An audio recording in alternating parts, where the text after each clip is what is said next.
Hello students, education টিপসে তোমাদেরকে স্বাগত জানাই। আজকে আমরা দশম শ্রেণীর মডেল অ্যাক্টিভিটি টাস্কের পার্ট 3 করব। এর আগে আমি পার্ট 1 পার্ট 2 মডেল অ্যাক্টিভিটি টাস্কের ভিডিওগুলো দিয়েছি। তোমরা এখনো পর্যন্ত যারা পার্ট 1 পার্ট 2 অ্যাক্টিভিটি টাস্কগুলো করনি তারা গিয়ে করে আসতে পারো আমার চ্যানেলে ভিজিট করে। তাহলে আজকে শুরু করছি মডেল অ্যাক্টিভিটি টাস্কের পার্ট 3 ক্লাস 10-এর। ঠিক আছে, তাহলে প্রথম যে আমাদের প্রশ্ন আছে, যুক্তি দিয়ে প্রমাণ করো যে বৃত্তস্থ চতুর্ভুজের বিপরীত কোণগুলি পরস্পর সম্পূরক। এটা তোমাদের বইয়ে পেজ নাম্বার 164। ঠিক আছে, পেজ নাম্বার 164 গণিত প্রকাশ বইয়ের 164 নাম্বার পেজে করা আছে। ঠিক আছে, দেখো তোমরা বই খুললে দেখতে পাবে 164 নাম্বার পেজে এই উপপাদ্যটা 38 নাম্বার যে উপপাদ্যটা দেখতে পাচ্ছ, এটাই হচ্ছে তোমাদের এই বৃত্তস্থ চতুর্ভুজের বিপরীত কোণগুলি পরস্পর সম্পূরক। তো তোমরা এই উপপাদ্যটা এখান থেকে করে দেবে। আর যদি উপপাদ্যটা বুঝতে অসুবিধা হয় তাহলে কমেন্ট বক্সে জানাবে, তাহলে আমি আলাদা করে এটার জন্য একটা ভিডিও বানাবো। ঠিক আছে, এরপর আমরা চলে আসছি 2 নম্বর প্রশ্ন। কি বলেছে? দুটি বৃত্ত পরস্পরকে সি ও ডি বিন্দুতে ছেদ করে। ডি ও সি বিন্দুগামী দুটি সরলরেখা একটি বৃত্তকে যথাক্রমে এ ও বি বিন্দুতে এবং অপর বৃত্তকে ই ও এফ বিন্দুতে ছেদ করে। Angle DAB equal to 75 degree হলে অ্যাঙ্গেল ডিইএফ এর মান কত? তাহলে ছবিতে লক্ষ্য করো, এই দুটো বৃত্ত দেখো, এই দুটো বৃত্ত পরস্পরকে কোন বিন্দু ছেদ করেছে? ডি এবং সি বিন্দুতে ছেদ করেছে। দুটি সরলরেখা একটি বৃত্তকে যথাক্রমে এ বিন্দুতে, দেখো এই যে একটি সরলরেখা, এই যে একটি সরলরেখা, একটি বৃত্তকে যথাক্রমে প্রথম বৃত্তকে দেখো এ এবং বি বিন্দুতে, ঠিক আছে, এবং অপর বৃত্তকে ই এবং এফ বিন্দুতে ছেদ করেছে। এবার অ্যাঙ্গেল ডিএবি কত বলেছে? অ্যাঙ্গেল ডিএবি বলেছে 75 ডিগ্রি হলে অ্যাঙ্গেল ডিইএফ এটার মান কত? এটা বের করতে আমাকে বলেছে। তাহলে দেখো কিভাবে করব অঙ্কটা। ফার্স্টে আমি নর্মালি বুঝিয়ে দিচ্ছি যে আমরা কিভাবে অঙ্কটা এগোবো। দেখো এই অ্যাঙ্গেলটা 75 ডিগ্রি, তার আগে আমাকে একটা কি করতে হবে? একটা অঙ্কন করে নিতে হবে। তাহলে আমরা কি করব? ডিসি আমরা যুক্ত করব। ডিসি যুক্ত করার পর দেখো এই অ্যাঙ্গেল যদি 75 ডিগ্রি হয়, এবার দেখো এ বি সি ডি যেটা আছে এটা কিন্তু একটা বৃত্তস্থ চতুর্ভুজ। তাহলে বৃত্তস্থ চতুর্ভুজের বিপরীত কোণগুলি পরস্পর সম্পূরক হয়। তাহলে এটা যদি 75 ডিগ্রি হয়, তাহলে এখান থেকে আমি বুঝতে পারছি যে অ্যাঙ্গেল সি যেটা আছে, মানে অ্যাঙ্গেল বি সি ডি যেটা আছে, সেটাও কিন্তু 180 মাইনাস 75 হবে, কারণ আমরা জানি বৃত্তস্থ চতুর্ভুজের বিপরীত কোণগুলি পরস্পর সম্পূরক। তাহলে এটা কত হবে? 180 ডিগ্রি মাইনাস 75 ডিগ্রি। তাহলে এটা করলে পরে আমি কত পাবো? দেখো এখান থেকে পাবো আমি 105 ডিগ্রি। আশা করি বুঝতে পেরেছো। এখন এই অ্যাঙ্গেল যদি আমি পেয়ে যাই, তাহলে দেখো এই পাশের যে অ্যাঙ্গেলটা আছে পরের বৃত্তের অ্যাঙ্গেল ডিসিএফ, এটাও কিন্তু সহজ, কারণ দেখো এই অ্যাঙ্গেল আর এই অ্যাঙ্গেল মিলে কিন্তু 180 ডিগ্রি হবে, কারণ এই বিসিএফ হচ্ছে একটি সরল রেখা। তাহলে এই অ্যাঙ্গেলটা যদি পেতে চাই, তাহলে আমাকে আবার 180 থেকে এই অ্যাঙ্গেলটা বাদ দিতে হবে, আগের অ্যাঙ্গেলটা 105 ডিগ্রি বাদ দিব, তাহলে থাকবে হচ্ছে 75 ডিগ্রি। ঠিক আছে, এটা যখন 75 ডিগ্রি পেয়ে গেলাম, তাহলে এই অ্যাঙ্গেলের সাথে এই অ্যাঙ্গেল আবার সম্পূরক, কারণ বৃত্তস্থ চতুর্ভুজ এটাও ডিসিএফই এর বৃত্তস্থ চতুর্ভুজ যেহেতু, তাহলে এটা 75 ডিগ্রি হলে এটা কি হবে? 180 মাইনাস 75 ডিগ্রি। তাহলে কি পাবো? এটা পাবো 105 ডিগ্রি। আশা করি বুঝতে পেরেছো। এটা আমি ছবিতে বোঝালাম, এবার লিখে করে দেব। ঠিক আছে, দেখো তাহলে এখানে লিখবো প্রদত্ত angle BAD equal to 75 degree. ঠিক আছে,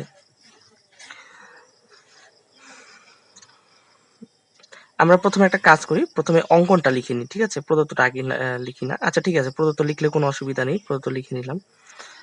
angle BAD equal to 75 degree. কি কি বের করতে হবে আমাকে? অ্যাঙ্গেল কি বের করতে হবে আমাকে? অ্যাঙ্গেল ডিইএফ কত? Angle DEF equal two question mark. ঠিক আছে, প্রদত্ত angle BAD equal to 75 degree, angle DEF equal two কত সেটা বের করতে হবে, angle DEF equal two question mark. ঠিক আছে, তাহলে আমরা কি করবো, একটা অঙ্কন করে নিই। অঙ্কন যদি করতে চাই তাহলে কি করব, ডি ও সি যুক্ত করি। ঠিক আছে, ডি আর সি যুক্ত করলাম। এবার আমরা অঙ্কে আসব।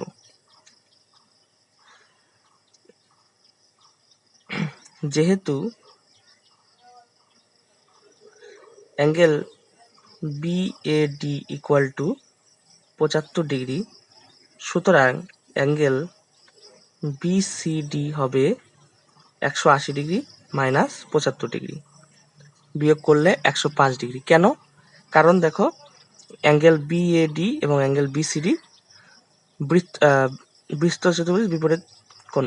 ঠিক আছে, তাহলে লিখে দিব, যেহেতু বৃত্তস্থ চতুর্ভুজের বিপরীত কোণগুলি পরস্পর সম্পূরক। আশা করি বুঝতে পেরেছো। তাহলে অ্যাঙ্গেল বিসিডি পেয়ে গেলাম আমি।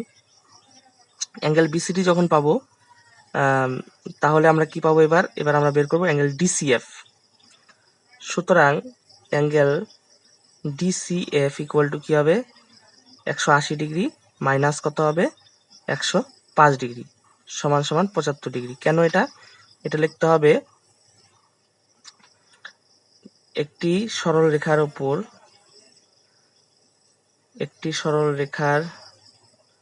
উপর দুটি কোণের সমষ্টি কত হবে, দুটি কোণের সমষ্টি 180 ডিগ্রি বা 2 সমকোণ হয়। এই বিসিএফ সরলরেখার উপরে অবস্থিত এই কোণ আর এই কোণের সমষ্টি কত হবে, 180 ডিগ্রি বা 2 সমকোণ। তাহলে অ্যাঙ্গেল ডিসিএফ পেয়ে গেলাম। এরপর আমরা বের করব অ্যাঙ্গেল ডিইএফ। সুতরাং অ্যাঙ্গেল ডিইএফ, তাহলে অ্যাঙ্গেল ডিইএফ যদি বের করতে চাও, এখানেও কিন্তু 180 ডিগ্রি থেকে 75 ডিগ্রি মাইনাস করতে হবে। কেন? এখানেও হচ্ছে দেখো, এই অ্যাঙ্গেল আর এই অ্যাঙ্গেল বৃত্তস্থ চতুর্ভুজের বিপরীত কোণ। এখানেও লিখবো আমরা, যেহেতু বৃত্তস্থ চতুর্ভুজের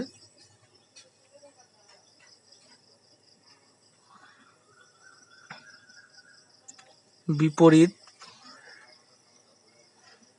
কোণগুলি পরস্পর সম্পূরক। দেখো, সবকিছুর পাশেই যে কারণগুলো আছে সেটা কিন্তু লিখে দিবে। তাহলে অ্যাঙ্গেল ডিএফ কত আসলো, 180 ডিগ্রি মাইনাস 75 ডিগ্রি, মানে কত আসলো, 105 ডিগ্রি। তাহলে দেখো, আমাদের তো অ্যাঙ্গেল ডিএফ বেরিয়ে গেলো, এটাই বের করার ছিল। সুতরাং নির্ণেয় angle DEF equal to 105 degree. এটাই আমাদের উত্তর। আশা করি বুঝতে পেরেছো। এরপর আমরা আসলাম পরের 3 নম্বর অঙ্কে। বলেছে একটি গোলকের ব্যাসার্ধের দৈর্ঘ্য 50% বৃদ্ধি করলে বক্রতলের ক্ষেত্রফল শতকরা কত বৃদ্ধি পাবে। তাহলে কিভাবে করব দেখো। তাহলে প্রথমে ধরি গোলকের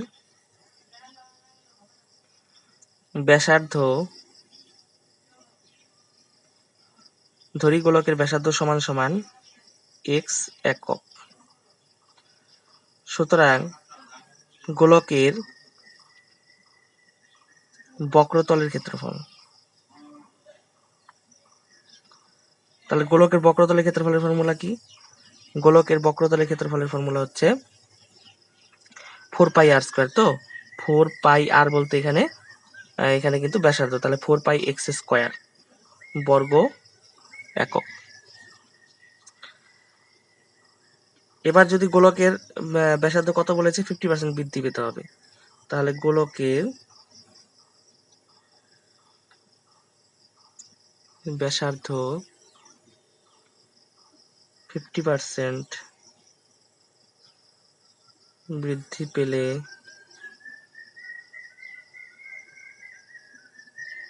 নতুন ব্যাসার্ধ হবে কত হবে, নতুন ব্যাসার্ধ x প্লাস x এর 50% একক। তাহলে কত হবে দেখো, x plus x into 50/100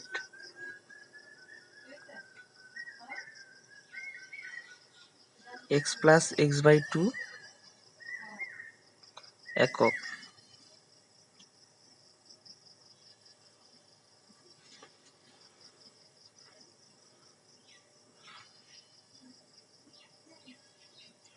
three x/2 একক। সুতরাং নতুন বক্রতলের ক্ষেত্রফল,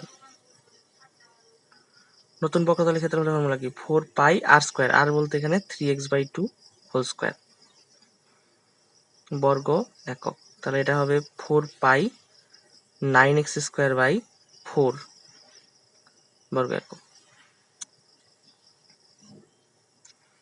তাহলে এটা কাটাকাটি দিলাম, তাহলে কি হলো 9πx² বর্গ একক। এখন ক্ষেত্রফল বৃদ্ধির হার কিরকম? তাহলে লিখবো বক্রতলের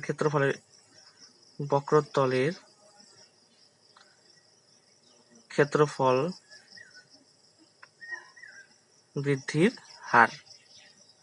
ফর্মুলাটা লিখি, আশা করি মনে আছে তোমাদের। নতুন ক্ষেত্রফল মাইনাস পুরনো ক্ষেত্রফল বাই পুরনো ক্ষেত্রফল ইন্টু 100%। ঠিক আছে, তাহলে আমরা বসাই মানগুলো। নতুন ক্ষেত্রফল কত আসলো? 9πx²। তাহলে 9πx² মাইনাস পুরনো ক্ষেত্রফল কত ছিল? 4πx² বাই পুরনো ক্ষেত্রফল 4πx² ইন্টু 100%।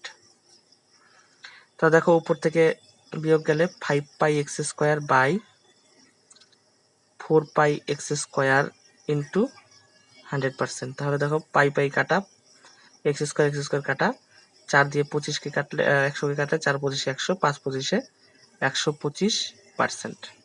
এটাই হলো ক্ষেত্রফল বৃদ্ধির হার। এরপর আমরা 4 নম্বর অঙ্কে আসি। বলেছে একটি অর্ধগোলাকৃতি গম্বুজের ভূমিতলের ব্যাসের দৈর্ঘ্য 42 ডেসিমি। গম্বুজটির উপরিতল রং করতে প্রতি বর্গ মিটার 35 টাকা হিসেবে কত খরচ পড়বে তা হিসাব করে লিখি। তাহলে দেখো আমরা অর্ধগোলাকৃতি যে গম্বুজ আছে সেই গম্বুজের আমরা কি করব, সেই গম্বুজের উপরের তলের ক্ষেত্রফল বের করতে হবে। তাহলে কিভাবে করব? দেখো এটার ব্যাস বলা আছে কত? ব্যাস বলা আছে হচ্ছে 42 ডেসিমি। তাহলে এখান থেকে আমরা ব্যাসার্ধ বের করে নিয়ে তারপর কাজ করব। তাহলে লিখব অর্ধগোলাকৃতি গম্বুজের ভূমিতলের ব্যাস কত? ভূমিতলের ব্যাস হচ্ছে 42 ডেসিমি। তাহলে ব্যাসার্ধ কত হবে? সুতরাং ব্যাসার্ধ আর কত? 42/2 ডেসিমি মানে 21 ডেসিমি। কিন্তু দেখো আমাদের যেটা হিসাব আছে বলেছে 35 টাকা প্রতি বর্গ মিটার, তার মানে এখানে মিটারে আনতে হবে আমাকে হিসাবটাকে। তাহলে মিটারে আনতে গেলে কি করব? 21/10 মিটার। তাহলে এবার আমরা কি করব? এর বক্রতলের ক্ষেত্রফল বার করব। সুতরাং বক্রতলের ক্ষেত্রফল, দেখো অর্ধগোলকের বক্রতলের ক্ষেত্রফলের ফর্মুলা কি? 2πr² বর্গ একক। তাহলে এখানে আমরা মানগুলো বসিয়ে দিই। 2 × 22/7, আর বলতে 21/10 স্কয়ার বর্গ একক। এখন বলেছে কি প্রতি বর্গ মিটারে 35 টাকা হিসাবে কত খরচ পড়বে। সুতরাং প্রতি বর্গ মিটারে 35 টাকা হিসেবে মোট 35 টাকা হিসেবে রং করতে লিখবে। রং করতে মোট খরচ হবে কত? খরচ হবে 35 গুণ এই বক্রতলের ক্ষেত্রফল, অর্থাৎ 2 × 22/7 ইন্টু 21/10 স্কোয়ার ছিল, তার মানে 2 বার লিখলাম টাকা। তাহলে এটা কি করব, এখন কাটাকাটি করি। দেখো 7 দিয়ে কাটলাম, 5 7 35। এরপর আমরা কি করব, 5 দুগুণে 10, 5 দিয়ে কাটলাম, 10কে 2 দিয়ে কাটা, আর কিন্তু কাটা যাচ্ছে না, আর গেলেও আমরা কাটবো না, কারণ নিচে 10 থাকলে আমাদের সুবিধা আছে আমাদের কাটাকাটি করতে। তাহলে এবার আমরা গুণ করব সিম্পলি। তাহলে 21 গুণ, এখানে যদি 21 আর 21 গুণ করি তাহলে 441। 441কে আমরা কি করবো, এবার 22 দিয়ে গুণ করি। 441কে 22 দিয়ে গুণ করি। গুণ করলে কি পাবো দেখো, 441 দুগুণে 882, এক ঘর কাটা, আবার 882 করে 2 8 10 শূন্য হাতে 1, 16 17 7 হাতে 1, 8 একে 9, 9702/10 টাকা। তাহলে যেহেতু দশমিক আছে, এক ঘর আগে হবে 970.20 টাকা। তাহলে আমরা উত্তরটা কি লিখব, সুতরাং নির্ণেয় মোট খরচ 970.20 টাকা। আশা করি বুঝতে পেরেছো। তাহলে আজকের ভিডিও এখানেই রাখলাম। তোমাদের যদি ভিডিওটি ভালো লাগে তাহলে একটি লাইক দিয়ে দিবে, আর সবার মধ্যে শেয়ার করে দিবে, আর সবাইকে বলবে যেন সাবস্ক্রাইব করে। তাহলে সবাই তোমরা ভালো থেকো, সুস্থ থেকো। পরবর্তী ভিডিওতে দেখা হবে পরের অধ্যায়ের আলোচনা নিয়ে।